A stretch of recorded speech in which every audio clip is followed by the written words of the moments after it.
Olá, boa tarde a todos. Sou Lucas Gabriel Friedricheschi, sou acadêmico do curso Bacharelado em Agronomia, situado no município de Santo Augusto, e estou no quarto semestre. Hoje vou falar um pouco para vocês sobre as doenças foliares da cultura do milho. Bom, agora eu vou falar um pouco para vocês sobre a ferrugem polissora, Fucsinia polissora.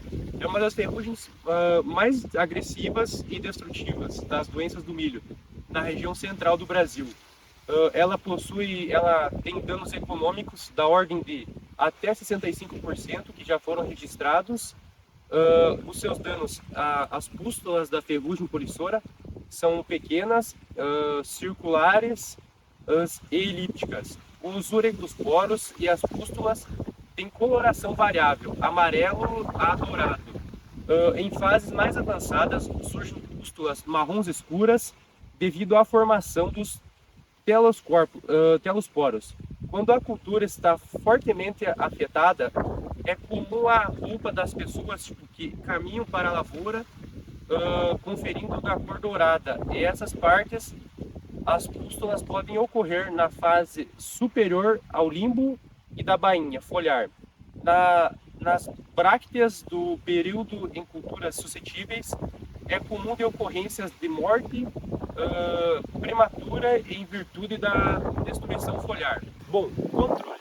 O controle da doença pode ser feito com o uso de cultivares resistentes na época e local de plantio adequado, aplicação de fungicidas.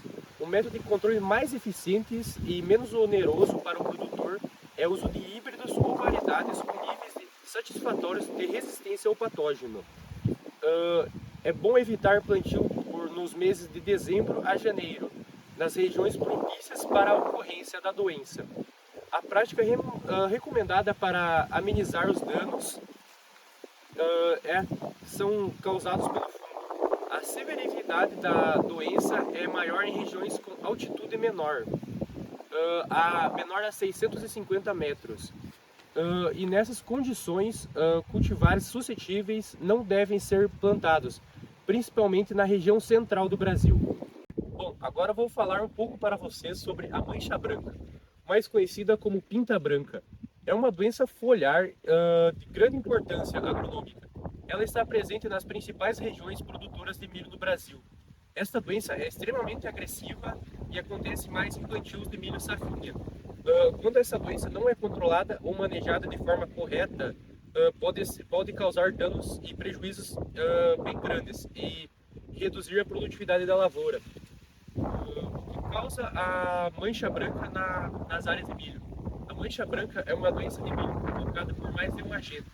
O principal micro-organismo causador da mancha branca é a bactéria Plantonea anatis. Além dessa bactéria, alguns fungos também estão associados à doença, como Cordyceps maidis e Puma sorgina. Como a mancha branca se espalha na lavoura? A disseminação de micro-organismos responsáveis pela mancha branca ocorre pela ação do vento e respingos de água. Os patógenos sobrevivem nos restos culturais, constituindo a fonte primária do inóculo. As lavouras de milho em sistemas de plantio direto estão mais sujeitas à ocorrência da doença. Afinal, nesses casos, há um aumento na concentração do inóculo. Como fazer um manejo preventivo na mancha branca no milho? Para conseguir evitar essa doença que chegue na lavoura, é possível de três formas fazer o manejo, sendo de resistência, de antecipação da semeadura e evitando as condições favoráveis. A mancha branca é uma doença foliar causada por bactérias e fungos. Em geral, os sintomas são mais severos na fase reprodutiva do milho, especialmente após o pendoamento do milho. Alta umidade e temperaturas amenas favorecem o desenvolvimento da mancha branca. A disseminação pode ocorrer pela ação do vento e os respingos da água. Cercosporiose. A cercosporiose é causada pelo fungo Cercospora zeiamaides. É uma das principais doenças da cultura do milho. Ela também é conhecida como mancha foliar de cercospora e mancha cinzenta. E causa tantos danos quanto a elismosporose cercosporiose e a mancha branca no milho. Além de estar presente em todas as regiões produtoras de milho no país, essa doença interfere na produtividade de milho por hectare. Quando a infecção acontece muito cedo, há formação de grande quantidade de lesões foliares, o que aumenta ainda mais os danos causados. Geralmente, as lesões causadas pela cercosporiose cobrem a parte aérea da planta, responsável pela fotossíntese.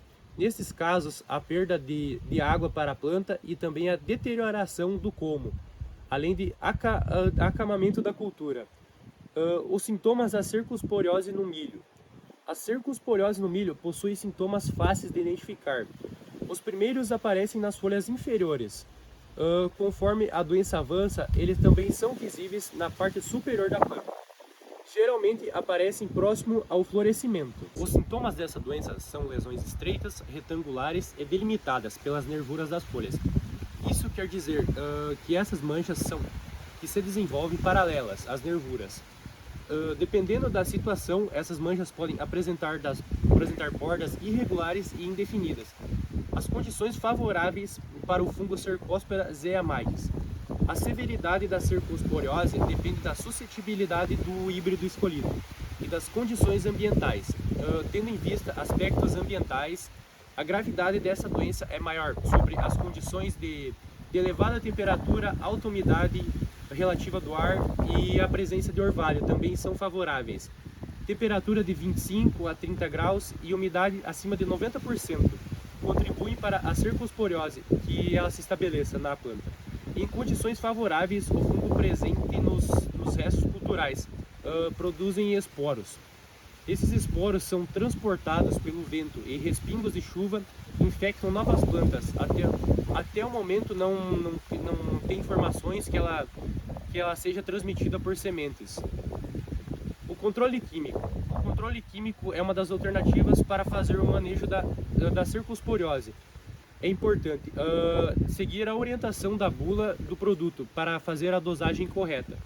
Alguns fungicidas com registro são azoxstrobina, tetraconazol, tebuconazol, azoxstrobina mais ciproconazol. Agora eu vou falar um pouco sobre uma doença que está ocorrendo bastante nesse ano na cultura do milho, que é a estria bacteriana. A estria bacteriana do milho é causada pelo patógeno Xanthomonas vascularum. É uma doença que foi constatada pela primeira vez na África do Sul, em 1949, mas recentemente ela alcançou níveis epidêmicos em lavouras de diversos estados norte-americanos. Na América do Sul, os primeiros relatos foram constatados na província da Argentina, em 2010. Mais recentemente, em 2016, foram constatados em lavouras de milho no oeste do Paraná. Na safrinha 2018, foi identificado um aumento na incidência dessa doença nas regiões oeste e centro-oeste do Paraná. Os sintomas. Os sintomas podem ocorrer em qualquer fase do crescimento do milho.